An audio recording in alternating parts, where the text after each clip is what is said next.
আমি নিজে ইবাদত করে বিচারের মাঠে টিকতে পারবো, এটা আমার মনে বলে না। যদি আপনাদের পক্ষ থেকে কোনো দোয়া থাকে, যদি আপনাদের পক্ষ থেকে আল্লাহর কাছে কোনো কথা কবুল হয়ে যায়, তাহলে হয়তো সফল হতে পারবো কিনা তা আমি বলতে পারছি না। জাতির সামনে আমি ধর্মের নামে কোনোদিন ফাঁকি দিইনি, তবে জাতি যতটুকু মূল্যায়ন করেছে, আমার না চাইতে টাকা দিয়েছে, সেই টাকার জবাব যদি আমাকে বিচারের মাঠে দিতে হয় তাহলে কি হবে তা আমি বলতে পারছি না। তবে আমি জাতির কাছে কোনোদিন পয়সা চাইনি।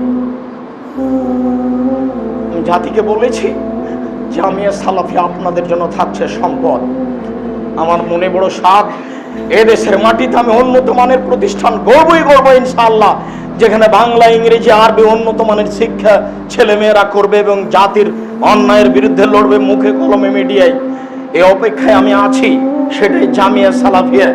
সবাকেই সম্ভব হলে অর্থ দিয়ে, না হলে দোয়া দিয়ে, না হলে মুখে একটু বলে যে আল্লাহ তুমি জামিয়া সালাফিয়াকে কবুল করো, এটুকু অংশগ্রহণ করার জন্য পৃথিবীর বাঙালির কাছে আমি অনুরোধ জানিয়েছি, যারা যেখানে আছে।